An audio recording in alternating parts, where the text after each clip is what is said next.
So God as grammar, or grammar as God in Nietzsche. As you can see here, the works of Nietzsche go from the birth of tragedy to the genealogy of morals, passing through human, all too human, the gay science, thus spoke Zarathustra, and beyond good and evil. I'm going also to make reference to the Twilight of Idols, which comes slightly after the genealogy of morals in 1889. So Nietzsche's thoughts on God as grammar, or vice versa, are focused towards the later part of his work, towards the years between 1887 and 1889. In order to understand that, we need to have an overview of Nietzsche's philosophy so that we can place his reflections on God and grammar within the right context. So it's actually fairly simple to summarize Nietzsche's philosophy, contrary to popular misconception. It can be summarized, I believe, in roughly 5 steps. Please let me know if you disagree on any of the steps or you think it's incomplete in some sort of way, because I'm always open to learning new things. In my opinion, Nietzsche's philosophy can be summarized as follows. The first point is that life is tragedy and chaos. It is a meaningless flow of becoming.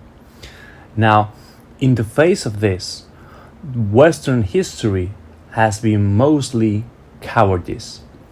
So, Western history is reactive in the sense that human beings, for the most part, cannot handle that chaos, that meaninglessness, that tragedy that life has.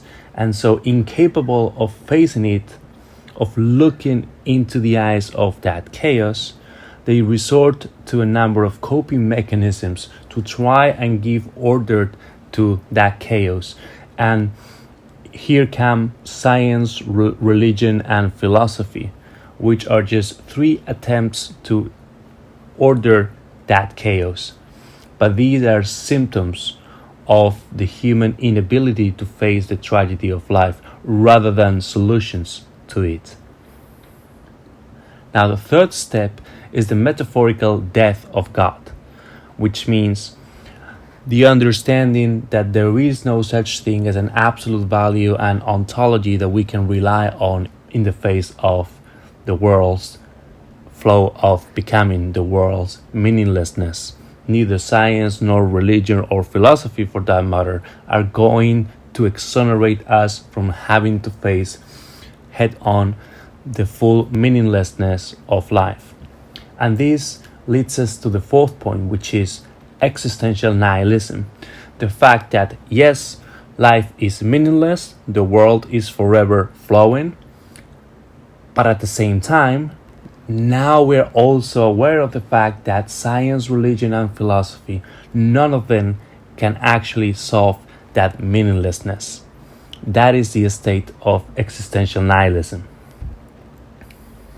And the last step, and this is why Nietzsche cannot be thought of, strictly speaking, as a nihilist, is the transvaluation, which means that faced with the fact that there is no inherent meaning to life, and that science, religion, and philosophy cannot solve that meaninglessness, we are left with the task of creating our own values. Just because the world is meaningless, it doesn't mean it has no value. It has value, i.e. the one we create for it. But it is our responsibility, it is incumbent upon us to create those values. Nobody can do that in our stead. Nobody can say, here are the values by which you need to live, just obey. They can say that, but ultimately it is up to us to critically reflect on those values and discern whether we actually want to abide by those. So we need to create our own values as individuals. That is a life-affirming positive message that is the bottom line of Nietzsche's philosophy. And so this begs the question of where does grammar fit in this 5-step explanation of Nietzsche's philosophy?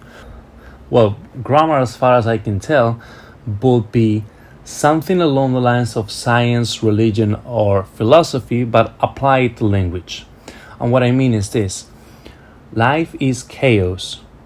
So, as human beings, we have thoughts and language by means of which we try to establish some sort of order within that chaos. But language and thoughts, just like science, religion, and philosophy, are symptoms of our inability to cope with the complexity and meaninglessness of life, rather than solutions to it. So neither thoughts nor language can accurately represent the world. And since science, religion, and philosophy all rely on language and thoughts, it follows that they cannot comprehend the world either. But let's have a look at Nietzsche's specific thoughts on grammar. Now, the first idea is that, as I just said, we don't actually grasp things in themselves, but rather things as we make sense of them. We don't have the ability to access things as they are in themselves. We can only access them via the means of language and thought, which are particular ways human beings use to make sense of reality. Therefore, the structure of our language is not a solution, but a symptom of our hyper-rational weakness.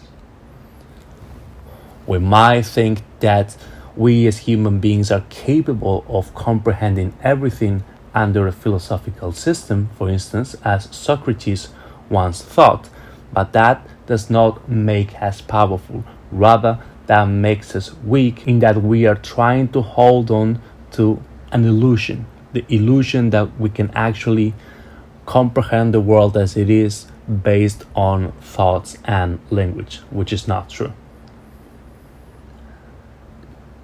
Consequently, given that language can neither describe nor represent the flowing world, we need to speak of it, of the world, as if things and entities were constant, characteristics were permanent, and there were fixed subjects causing certain actions to happen. Precisely because we cannot comprehend the world, we need to pretend that we can by resorting to a number of categories that are ultimately an illusion.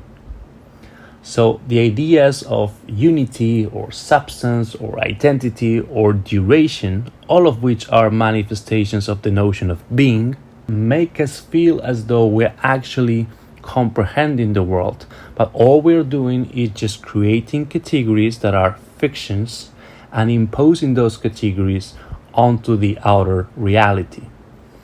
Hence why, according to Nietzsche, unity, substance, identity, duration, being, ultimately, are not things in themselves, but rather things in which we believe in order for us to be able to make some kind of sense of the world, which we ultimately can't.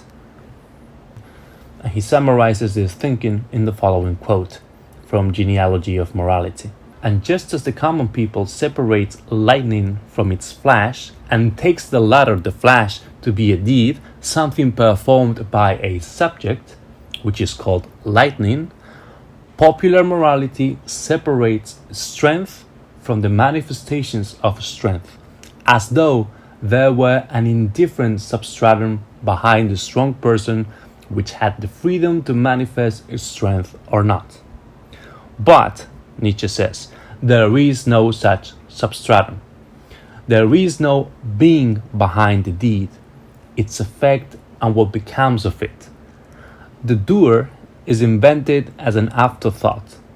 The doing is everything. Basically, the common people double a deed.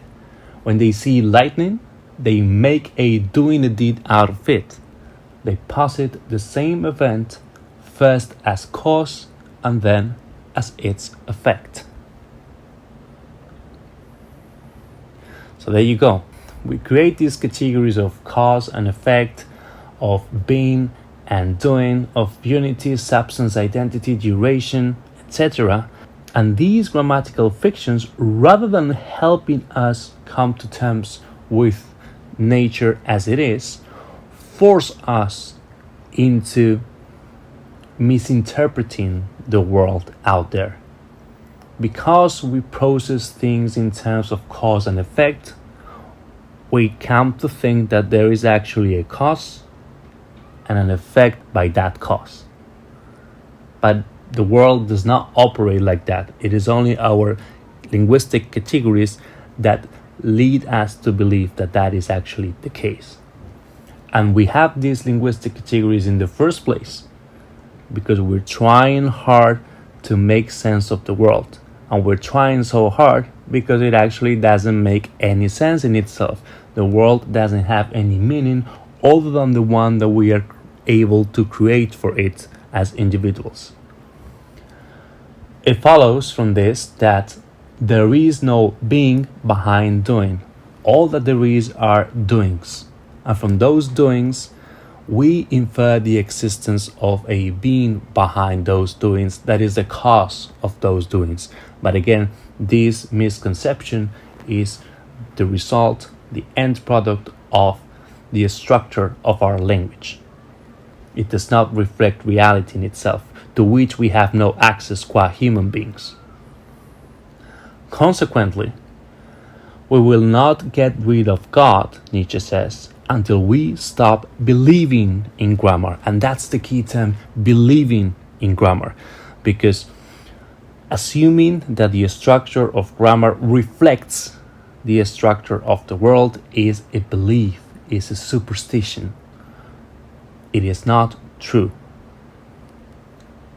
Therefore, believing that the structure of grammar corresponds to the structure of the world is akin to believing in the existence of God, in the existence of the fact that our own creation reflects the world, rather than misleading us into thinking the world is in such a way that is not, which is what's actually happening.